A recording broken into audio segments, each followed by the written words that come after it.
Definitely. Okay. We are on. Good evening, ladies and gentlemen. Adele here with my man. This is where you say your name. Bakir. We have to work on this a little bit. Let's talk about the schedule, 2017 schedule. What do you think of the schedule so far? I mean, not so far. It's what do you think of the schedule? I have a very, very bad prediction for us. We are going to suck in March. Very, very badly. Saturday, March 4th, we're playing at home against Toronto FC. I say there is absolutely no way in hell we win that game. We are not even going to tie that game, especially not with a team that looks like is more or less being built from scratch again, at least in all the positions that matter. Toronto, home, big loss. Game number 2 of the year. Big loss. How big? 0 points. Okay, but give me a score prediction. Ooh, that's taking it too far. That's taking it way too far. Let's just say it this way. I don't think we score a single goal, and I think Jovinko might get a hat trick on us. He's mad. He's angry. He just lost the final. Okay, all right. That's quite the start of the season. There's something to be said about Napoleon. What's that? Napoleon complex. Is that what it's called? That's what it's called. I'm just kidding, just in case he ever hears it. I'm thinking we score 0 goals. I'm thinking the little guy gets a hat trick. That doesn't mean we lose 3-0. Okay. Game number 2, we are in Chicago. This is, if I am correct me if I'm not correct, This is Chicago's opening game, isn't it? This is their opening game, and they have had a busy offseason. Who did they just acquire like a couple of days ago? They got I don't know about a couple of days ago, but their big signing, their Rusnak level signing was some Hungarian national who a striker, Champions League experience. I forget his name right now, but Chicago being like last place, bottom of the table, sure 3-point thing. Those days are over. I'm with you on that prediction. I don't think that's going to be a pretty game. They just signed the guy from New York yesterday, didn't they not? Oh, Max McCarthy. That's right. They just signed McCarthy, old school McCarthy. Yeah, I think that was like a we need somebody who knows what they're talking about in the locker room signing. Yeah. Also someone who is probably not going to play on the current team and could not have cost a lot of money. Were they not after Sebastian Schweinsteiger for a while? That never worked out, did it? Yeah. I mean, it's one of those things you read about and you hear about in the news, and the level of his interest is what concerns me. Like, I don't think it was as this is happening as Chicago had us believe. Get it. Well, that makes sense. Well, I don't think we lose in Chicago. I also don't think we win in Chicago. The reason we don't lose in Chicago is the same reason we will not beat Toronto at home. Plus the fact that Toronto is good when they come see us at home. First game of the year for Chicago. Sure, they're playing at home. Sure, they have added some weapons to their arsenal. I don't think they can beat us either. I think we tie in Chicago, which brings us to game number 3, Saturday, the 18th of March, at home versus the one and only, thank God, one and only, LA Galaxy. What do you think? Len Donovan plays his first game against the Galaxy? I mean, it's definitely an option. It's, it seems like a crazy world. It sounds like one of those things you say when you're just not in a normal state of mind. It's Landon Donovan is going to put on an RSL jersey, come out and face LA Galaxy. I don't know what to think of this new LA squad. It's like, part of me feels like they've been neutered from years past, and it's a shadow of their former self. But then another part of me is it's still the Galaxy. It's you can't go to bed on them. No, What's your prediction for that game? We're losing that game, buddy. We're losing that game. So you're saying LA is as dangerous as ever? No, I'm just saying we're not going to be very good in March.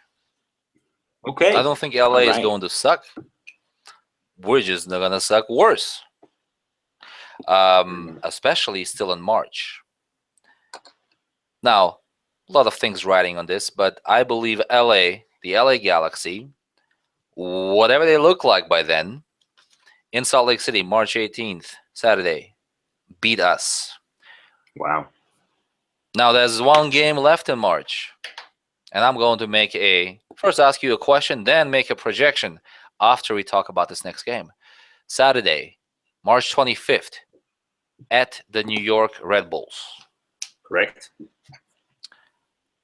I think this is, remember we had a couple of games last year where you watched it and about 30 minutes in you said, this is not worth it. This is not worth my time. This is not worth my emotions. I'm going home, but you don't because we're idiots.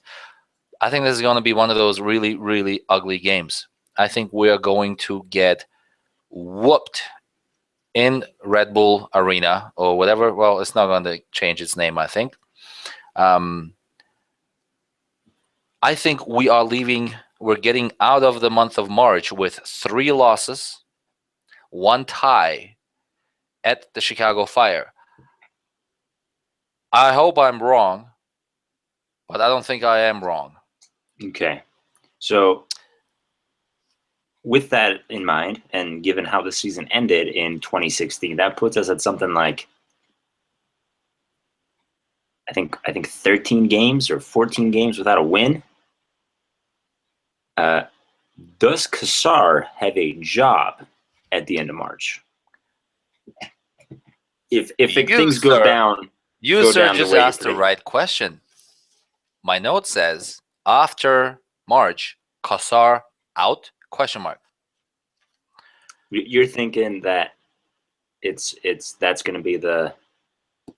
I just as I don't see him being out at the end of March. I think things got bad enough at the tail end of last year that if the team was going to make like one of those change all hands on deck type of calls, I think they would have done that at the tail end of last year. But they obviously saw something in them they liked. I think there is I do think his chances are limited, and I think his fans are, the people that vouch for him are slowly disappearing and eroding. But I don't think it happens in the end of March. I think he has about the summer transfer window, and then if anything is going to happen, depending on how the season starts, it'll happen then. What if our new boy Rushnyak does not look happy after March? What if we have a London Donovan on our team, comes in and says, I'm not used to losing 3 out of 4 in March or ever, really. What if those two are suddenly not happy? You're right. Without a Donovan, with a happy Rushnyak, nothing happens to him. We have seen this happen over and over again. I do think that the month of April goes significantly better for us, with or without Kassar. But what if we have a very unhappy Rushnyak or a very unhappy someone like Donovan? Now suddenly, our friend Deloy Hansen is looking at this and saying, "Whoa, I just paid millions of dollars to these guys. They're not really doing much." Love that man, Kassar. I love him, but he's got to go. So again, X factor being 2 unhappy superstars. Right. I mean, I think it comes down to what goes on in those talks that us as fans don't get to see. It's what happens in those closed locker room meetings, and I love me some Javi, and I love me Burrito, and I think at the tail end of last year, I think there's a lot of blame to go around for how our season ended. I don't think all of it squarely falls on the shoulders of Kassar. I think if there's a theme I have noticed in our offseason, it's just shoring up sure things. I think there were some, people are hesitant to change, and that doesn't that doesn't not affect professional athletes. We played the diamond for X many years, and we did this and this and this, and everything was fine. I think it's safe to say that Kassar was losing some key support in that locker room at the end of that season. And from what I've seen, for better or worse, the front office has taken some actions and some moves to eradicate that. Whether that works out in our favor or not is to be seen at the end of March or April, according to you. At the end of March, in my opinion. Well, we'll see. I think I feel pretty good about calling these results. Sure, it's a prediction. We don't know how this team is going to play. Rusnak might come in and play like Messi, win the games by himself. We have no idea. Donovan might not sign. But I think with two unhappy superstars, I don't think we've been in that position before. We have never had superstars on this team. Even Burrito. I mean, Burrito was, obviously replaceable, quite obviously replaceable. Right. But long story short, that's my prediction. I think we get 1 point out of the month of March. Hope I'm wrong. Think I'm right. I think April goes better, but we won't talk about that. I understand that you yourself personally also have picked out a very interesting part of the schedule you'd like to give us an opinion on. So I think my insight is almost contradictory to yours. I think RSL historically tends to start well and hit the season full sprint. I think we maybe not an exceptional start, but I think a solid start. I think where we're in trouble is the last 5 games of our season. Last 5 games being, if I may, versus Portland Timbers, versus Seattle Sounders, at LA Galaxy, at Colorado Rapids, and finishing it at home with our friends Sporting Kansas City. Right. Go on. Tell us about it. I think we perform good, not great through that point. I think maybe we're in 4th or 5th in the playoffs at that point. Maybe a couple of injuries that have kind of slowed us down. These things happen, but we're in a good, not great position moving into the kind of final stretch. I think that given the strength of that or the toughness, the difficulty of that schedule, making or breaking our playoff run right there. It's one of those things that if we're going to get hot, I want us to get hot right then and there.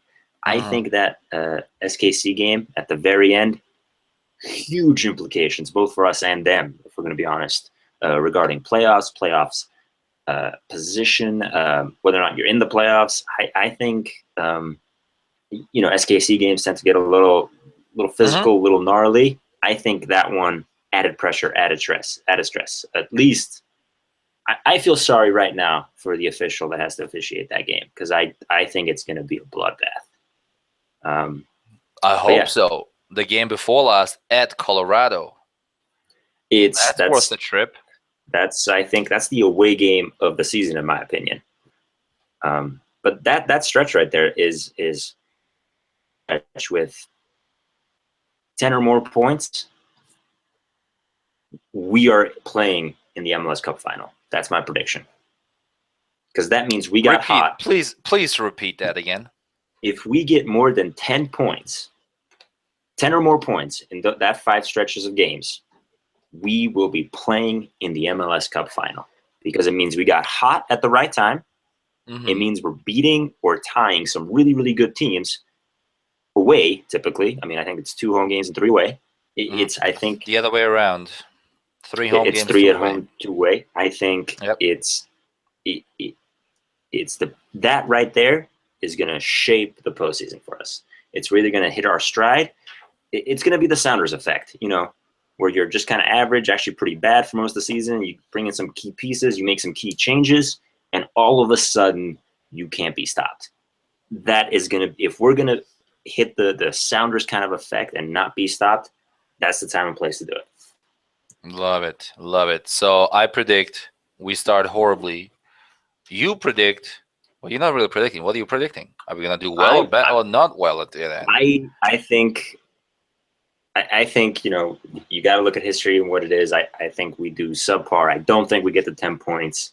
I think we squeak into the playoffs, and depending on how that first round goes, it might be business as usual and we get a early exit, or maybe we make it through a couple rounds. But I don't see us going the distance if we do not get those 10 points in those games. Because you can't be cold or above average or below average and then all of a sudden decide, all right, it's the playoffs, we're going to show up. That whole it's a new season crap, I think it's for the papers, it's for the casual fan. But I think if you really look at it, you more or less know which teams are going to be competitive going into that final stretch. Cannot disagree. All right, enough about the schedule. A lot will be determined as we draw nearer. One thing about the schedule. Mm-hmm. What is the most entertaining game there, in your opinion? What's the you have a buddy? They're not going to be, they're not big soccer fans. What's the game you tell them to tune in for to get them hooked? Oh, all right. Well, forget the buddy. I don't care about that. What is the most entertaining game of the season to me? On this paper? Yes. All right. Let's take a look. On our current schedule. Let's take a look. I, as you know, get withdrawals from the Riot very quickly. I think I went for a month without a game earlier this year. Excuse me, last year. A couple of away games, and I was on the road or something, and I started shaking. So, having not been at the Riot since October, November, and then showing up Saturday, March the 4th, I don't care if we're playing the Jamaican national team, man. That is by far the most exciting game of the year for me. That's fair. That feeling. You know what I'm talking about. We've done it for years. The walk up, you park the car, and you start walking up State Street. You can't quite believe it's happening, but it is happening. It's time again. You get in the Riot. You're there especially early, extra early. The only time of the year you arrive extra early. It doesn't matter. We could be playing the Olympus High School JV team that day. It is the most exciting game of the year. How about you? I think for me, and I'm probably going to regret saying this, then, but I think that SKC game, that season closer, I think is going to. I plan on not having a voice that following Monday. There's something to be said though for no Javi taunting Feldhaber. That will be a sight that I'm gonna miss. Yeah, they haven't even thought about that until you just ruined it for me. Anything else on the schedule? Speaking of Javi, I think May 6th he comes home. I'm expecting a standing ovation for the man as he enters Rio Tinto. Is there any question? Net Borcher somehow managed to make himself onto the RSL bad list, so. But that took a while. Nothing's impossible. That took a while. He earned that. He did the hard way. I mean, I can't remember whom he did it with. Too. I think it was Sonny. Him and Sonny got a bit of a. He doesn't know Sonny. He doesn't care. Okay, I got it. I remember that now. But I'm saying, in our community, no one is safe. No one is safe. And I don't care if Javi comes in and does something stupid, then the next time he comes to the Riot, we'll do something stupid. But home is where the heart is, Tifo, for this game. Going down. Let's talk about that another time. Speaking about Javi, one of the guys... Well, two of the guys, many guys rumored to replace Javi, and I know that our new friend from the Eastern European bloc is supposed to be the replacement. But one of the things, I think one of the ways that the front office is trying to make peace with its supporters is by luring us with this luring of Landon Donovan. We won't spend a lot of time talking about Landon because I think we talked about him on the last one a little bit as well. Word is, according to the Salt Lake Tribune, well, according to Kassar, on the radio show earlier today or earlier this week, he's cautiously optimistic that we will sign Mr. Donovan, Landy Cakes, to our roster before March the 4th. Your thoughts? Are you giving up on him? Do you still want him if he wanted to come here? What is going on there? So from listening to the interview earlier today,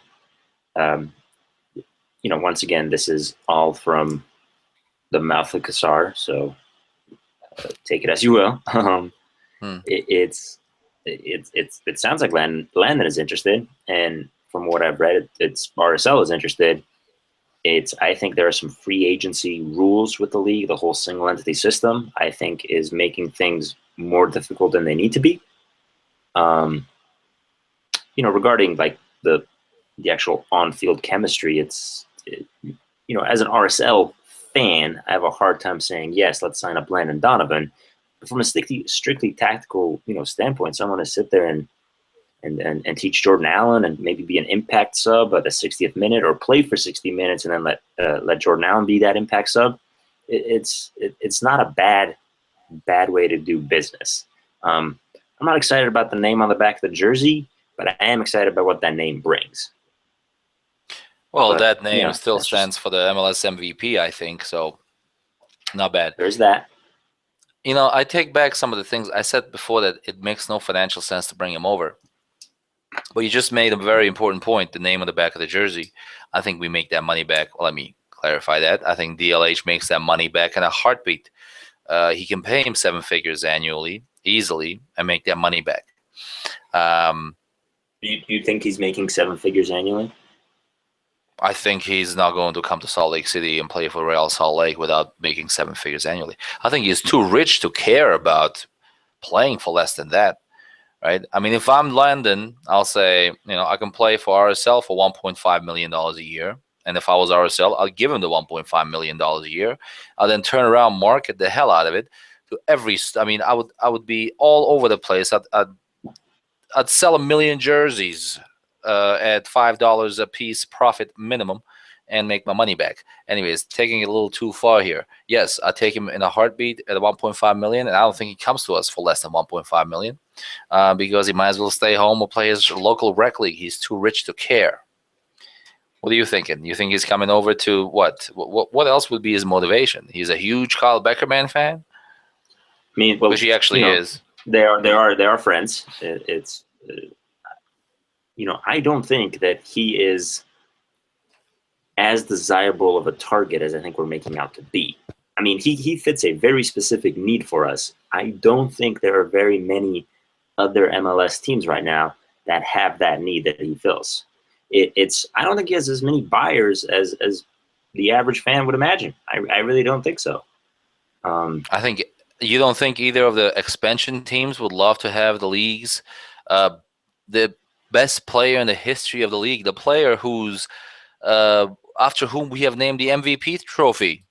You don't think Atlanta, so Minnesota? There's a difference. How about LAFC next year? Go ahead. I think there's a difference between a want of a player and the actual ability to get him. It's yes, everybody wants a Landon Donovan, but the business of going about and getting him is you still gotta pay this guy. There's a roster spot. There are implicated. It's that opportunity cost. It's if you bring him on, you are sacrificing something else somewhere else.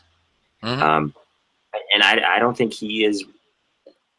I think RSL is in a position where they are comfortable with that sacrifice.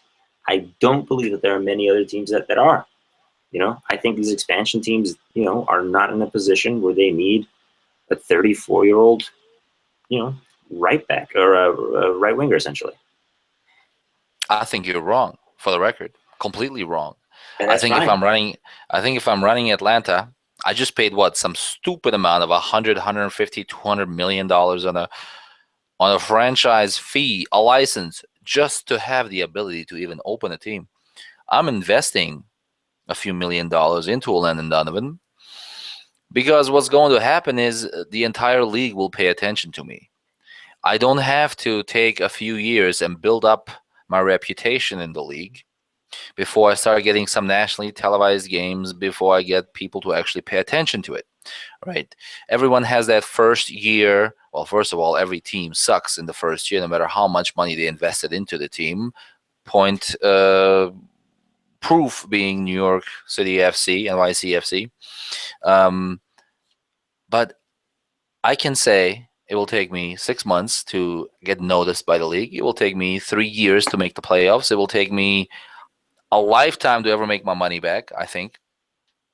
Or I hire and invest a couple of $1 million into a Landon Donovan. It's like national television, just add water. is what I think. I mean, I'd do it in a you might heartbeat. be onto something.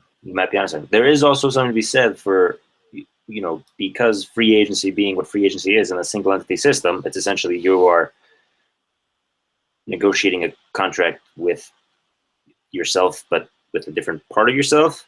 I never understand how that works. There is a limit to how much you can pay him, and I think that's RSL's problem right now. It's the amount that they are negotiating is not possible.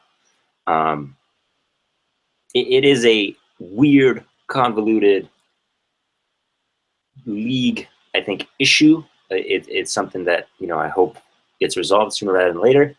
But I think the idea of just like, well, give Landon and Donovan a couple $1,000,000 isn't realistic in the realm of an MLS single entity franchise system. Makes sense. Let's move on, shall we? I think there's so much talk about Landon Donovan here. Go ahead, give us one more final thought, then we're moving on. I was thinking, no one wants that. What I'm really excited about is Silva making a return from Tigres. Are you? Are you excited about it? I think it is. I don't know if excited is the right word, but I think he fills a slot for us, a good backup. I like having him on the bench. Maybe a position if Albert is out, or if we got a couple of games back to back or something. Like a 3-game week. That's the role I see him filling. What about you? I think I loved the man when he was here. I hated the fact that he was never playing when he was here. He's famously injury prone. So I'm assuming that our front office is made up of a group of smart people who know to invest and ensure themselves in a proper way that they will not ruin something for us. I think if he can stay healthy, if he can stay healthy and consistently play to the level of the glimpses he has shown to be capable to play at just a few years ago for us, he can be an incredible player. I mean, the technique this guy has, the just kind of feel for the game he has. He has the kind of skill set, the kind of capability you do not train, the kind of capability you do not learn. You're born with it and you develop it as a kid, right? He's not the fastest. He's not the most physical player. He's got an incredible and beautiful touch on the ball. He's got a wonderful shot. He can pass the ball. He can dribble the ball. Extremely technical. But he never plays. Where do you see him filling the role? Like what's his position on our I think so. He's officially, I think, an offensive midfielder. I think he can play any role north or offensively further up the field of Kyle Beckerman. Any role, left, right, middle, any of the forward roles. He doesn't. He probably hasn't played all those roles, but just that skill set. I mean, there's not much else to be said about it. He can play the 10. He can play a Rusnak replacement. I think if he can play regularly, if he can stay not injured, he is too good to be a Rusnak backup. Too good, too valuable, right? We can find another role for him. If Donovan doesn't sign, we play him on one of the wings if we put Rusnak in the middle, right? I love Luke. He can play the more offensive Luke role, right? If there's there. We can talk about Kyle Beckerman, whether he should continue playing full 90-minute averages over the next year. That's a whole different discussion. But I think when we need a more offensive style, that's an easy way, I think, for us to flip the switch. If we have a Kyle Beckerman and or a Sonny, or both, like I said, and you want to automatically go more offensive, you substitute in Silva, someone like a Silva for one of those, and you immediately become more offensive. I don't think that he's going to be a huge help because I don't think he's going to stay healthy. I was he's got an incredible highlight reel because when he is healthy, he can do incredible things. If he can stay healthy, we have a dilemma on our hands because we have to figure out where to play this guy because he becomes immediately, in my opinion, too valuable to sit on the bench all year. This will be very, very valuable when we get to some of these stretches in the schedule where we have back-to-back games. And we can talk about the schedule a little more at some other time, especially why you would have a 2-week break without a single game, have a bye week, and then 3 games in 6 days after that. We'll discuss that later. But on the topic of Silva himself, if he's healthy, I would love him on my team any day of the week. I think your request from what I've read and what I've seen is about to come true. It's the rumor mill is we are anticipating a signing this week or next week. Let's sign him. I haven't even followed the guy last couple of years, so I might do a little bit of research on him before the next thing we post on the Facebook. Anything else you want to cover on the topics at hand, the schedule, Donovan and Luis Silva, before we sign off this evening? I think that's all folks can handle for one sitting. Well, folks, thank you very much for joining us wherever and from wherever you're listening to this.